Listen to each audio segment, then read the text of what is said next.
Let's speak to Australia's Special Envoy to Combat Antisemitism, Jillian Segal, who is joining us live. Thank you so much, Jillian, for your time. You just heard there the comments from the Prime Minister about whether your report had been acted upon, whether that could have been faster. What do you think? Well, you know, we are dealing with very difficult times here. And of course, the report could have been acted on further and faster.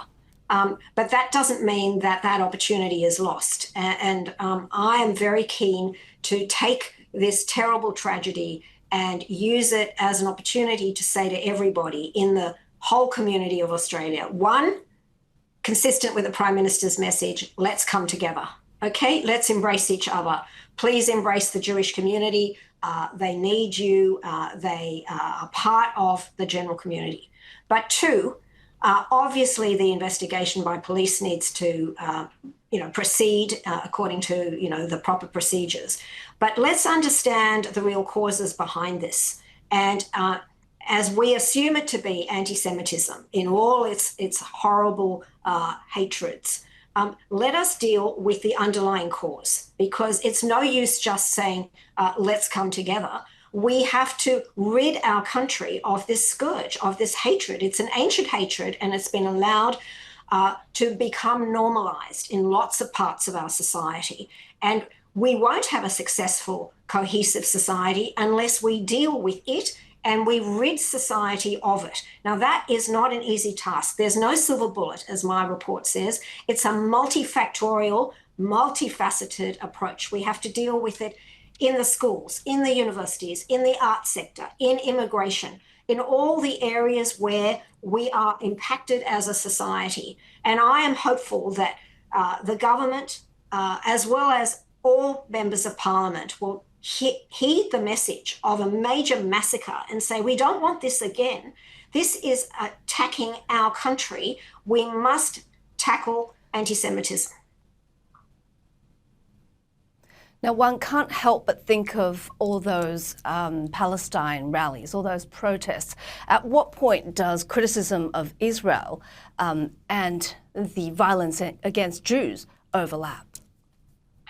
Well, as I said, I think in the statement that I put out on Sunday night, that there is a progression. We had the rally on the forecourt of the Opera House, and then we've had lots of demonstrations and lots of hate. Chants of hate against the Jews. And words matter. We've learned that from history, that hateful words lead to hateful action. And if you then take the march across the Opera House, across the Harbour Bridge, behind terrorist symbols, and then you go to Bondi, you can see the progression. So it's important that we value free speech and the right to demonstrate, but there need to be strong guardrails about hate speech and violent demonstrations, which can be put in place and enforced to protect our democracy. That this is not to attack our democracy, it is to protect our democracy. But I'm also thinking this reminds me of a paradox, the tolerance paradox, where the tolerant society may be destroyed by the intolerant in the end. So how and where do we stop the tolerance? Well, that is a very big question, and it's a hard thing to convey where those lines are in a couple of minutes online. But my report deals with law reform, and it's an ongoing process. We need to see how the provisions that have been put in place post-October 7, that both state and federal governments have put in, greater penalties and greater clarification in relation to some symbols of hate, etc., how those are working. To date, my view is that they're not working well enough, and we need additional law reform. And I am preparing a sort of implementation plan, second round, because obviously the plan was high level, touching all parts of society. And now we need, as things have progressed, a more detailed implementation plan that I'll be giving to government. And I hope that they will follow that, and it will deal with some of these difficult questions as to where you draw the line.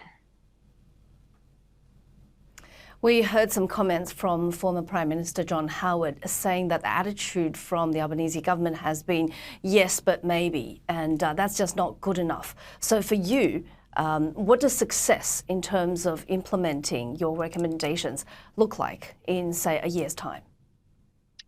Well, I think if I can take you through that year very quickly, immediately I'm looking to the government to make a statement about the implementation of the plan. I think that although there's been progress behind the scenes, I think that now the community is sufficiently concerned and anxious about this that there should be a formal statement about the implementation. Then working in all the areas, success in a year, we will have report cards on the universities, and we should see that they have implemented absolutely new processes and procedures to ensure that anti-Semitism is dealt with on campus and that Jewish students can feel safe to attend, equally with other students, and all students should feel safe to attend, but it's the anti-Semitism that's been the problem, that we have had a trial of education in schools and understanding anti-Semitism across a number of states, that we have amended laws to deal with this, not to shackle our democracy in any shape or form, but to strengthen it through, as I've called them, the appropriate guardrails.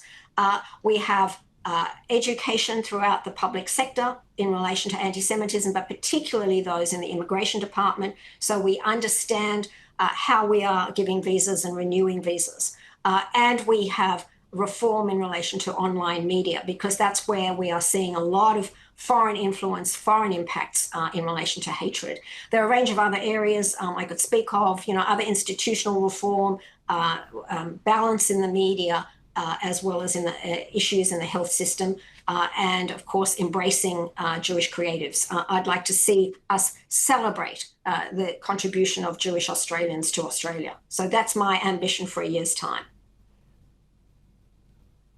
And on gun control, we heard from Chris Minns there's a proposal that the police be allowed to use intelligence rather than actual convictions to better control guns. What do you think of that? Look, I'm really not an expert on those issues, and particularly gun control, and I'll leave that to the experts for the moment. But are you not concerned that that might be something that the government deals with more forcefully rather than anti-Semitism, which is soft and vague and, as you said, multifaceted and harder? Well, sure, but I think the government needs to take the advice from police, take the advice from the prosecutors, and deal with gun control as a police issue. But my focus is anti-Semitism, and I don't think it's soft. I think anti-Semitism is a known hatred that we have not treated seriously enough as a country. Like other Western countries, we sort of believed that it was fine, our multiculturalism would protect us, and it hasn't. And now we need to deal with it in a hard way, in a concentrated way, and following, I believe, the plan. I've looked at the plan since Sunday, and I think it stacks up as an important series of initiatives that this country needs to follow. What's the tenor of the conversation that we should be having around this Bondi tragedy in this country? Because we heard the Prime Minister say that this is a time when we want unity in our country and when our enemies want us to be divided. But then how do you draw the line between having proper criticism and accountability, versus using this terrible tragedy as a political weapon? Well, I don't think we should use the tragedy as a political weapon. I think that I agree with the Prime Minister that it is a time to come together. And what I've seen, and speaking to the community, I think they have felt being embraced by the non-Jewish community is what we're all experiencing. And we're very grateful for that. Just as we're grateful for, all the people who worked on the night to help save lives. And we have to come together. But I don't think that's sufficient. That's not the answer. This tragedy highlights the danger to a community within Australia, a Jewish Australian community. We are Australian. We just happen to follow a particular faith and background. and culture.